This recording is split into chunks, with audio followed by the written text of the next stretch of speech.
In 2008, researchers at the University of Michigan set out to quantify our relationship with money using the Spendthrift-Tightwad Scale. Scott, Rick, and Deborah Small designed a series of questions to probe how individuals feel when they avoid unnecessary expenditures.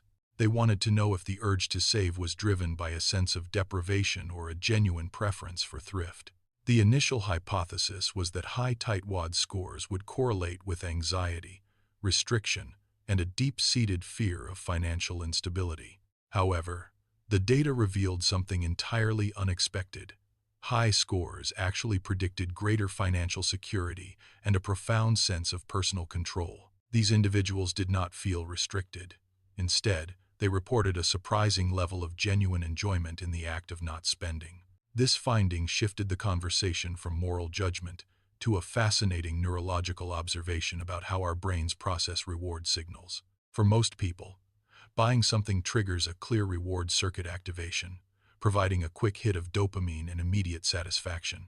But for the genuinely frugal, the brain's reward circuitry is triggered by a different stimulus, the act of declining a purchase. This is not a personality quirk, but a reinforced behavioral loop where the satisfaction of consistency becomes the primary reward. It is an aesthetic of preference, where the brain finds pleasure in confirming one's identity as a person in control of their resources. To understand this better, we must look at the Stanford marshmallow experiment, which explored the complex nature of delayed gratification. In the 1970s, Walter Mischel offered children a simple choice: eat one marshmallow now, or wait 15 minutes to receive two. Follow-up research decades later suggested that those who could wait showed higher success in adulthood, including better relationships and lower obesity rates. Yet, a 2018 replication by Tyler Watts added a critical layer of nuance, proving that waiting capacity is tied to socioeconomic background. Children from insecure environments often chose the immediate reward, not due to weak willpower, but because experience taught them promises are unreliable. This insight is vital for understanding frugality. The ability to save requires a fundamental, deep-seated trust in the future. When the future feels real and the future self is not a stranger, the brain adopts a fundamentally different decision-making algorithm. The Michigan research further clarified that genuinely frugal people are not simply cheap, they are highly selective about their spending. They spend significantly less on routine, habit-driven, or status-signaling purchases that provide only fleeting and superficial satisfaction. Instead, they allocate their resources disproportionately toward experiences that carry lasting value and align with their core life priorities.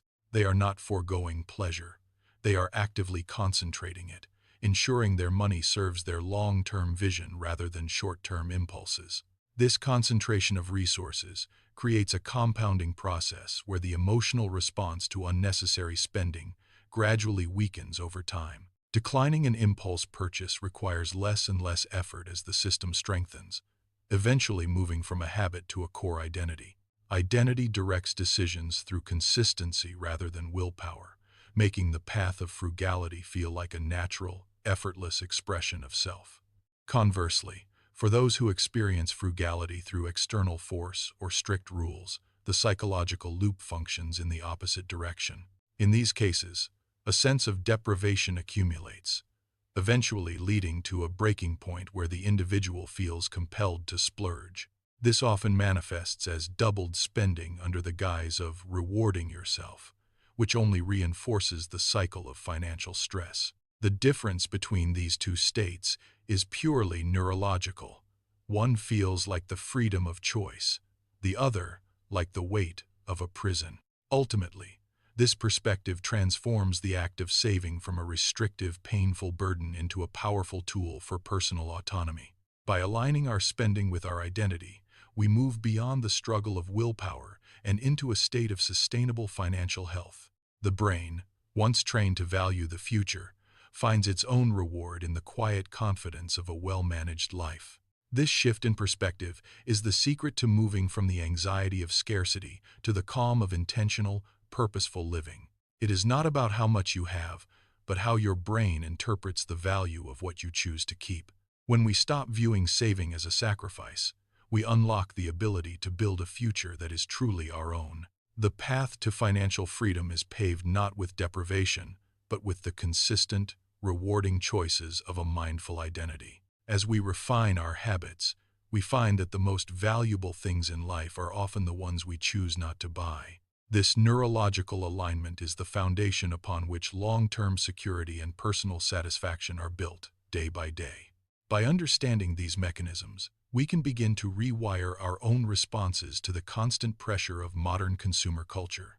It starts with a simple decision to trust in our future selves and prioritize the things that truly matter. The journey of the frugal person is one of discovery, finding that less really can be significantly more. Each time we choose to save, we are not just keeping money, we are investing in our own sense of agency. This is the true psychology of the tightwad, a person who has mastered the art of finding joy in restraint.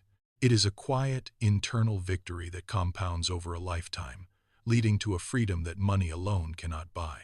As the research suggests, the most successful savers are those who have made frugality a part of who they are. They have turned the act of waiting into a source of strength, turning the future into a tangible, reachable goal. This is the power of the mind when it is aligned with the long-term reality of our own existence.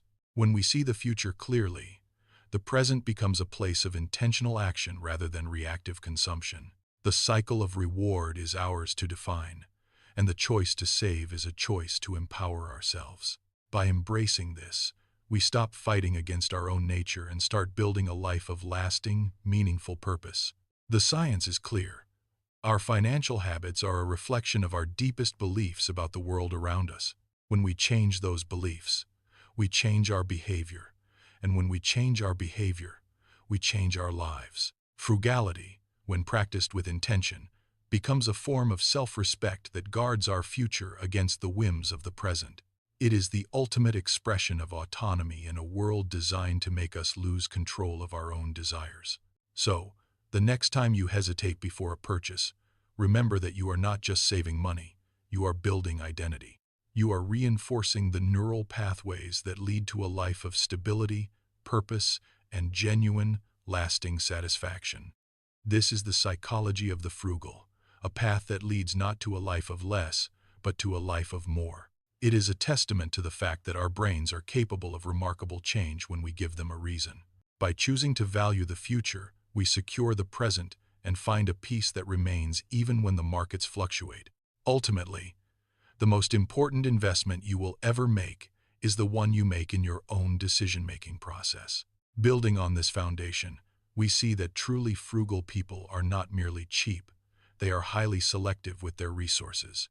Instead of mindless cutting, they concentrate their spending on experiences and relationships that align deeply with their own core personal values. By consciously choosing to cut back on status signaling and routine expenditures, they create a powerful, compounding process of financial and emotional growth. The emotional response to saving actually strengthens over time, eventually transforming from a conscious, effortful habit into a core part of their identity. This transition is absolutely crucial because it removes the need for constant, exhausting willpower, as decisions become a matter of personal consistency. When frugality is integrated into the self, you no longer feel like you are denying yourself. You are simply acting like yourself. Conversely, those who practice frugality through external force or feelings of deprivation often experience a dangerous buildup of internal psychological pressure. This tension frequently leads to inevitable spending binges, as the mind seeks to compensate for the perceived loss of comfort and freedom. Ultimately, the distinction lies in whether one views their financial habits as a prison of restriction or a liberating expression of self-control. It is a fundamental shift in perspective that changes the very nature of how we interact with our money and our goals. This proves that the most sustainable financial behaviors are those that do not feel like a chore, but like an authentic choice. By aligning our spending with our identity, we turn the act of saving into a powerful, lifelong tool for personal freedom and clarity.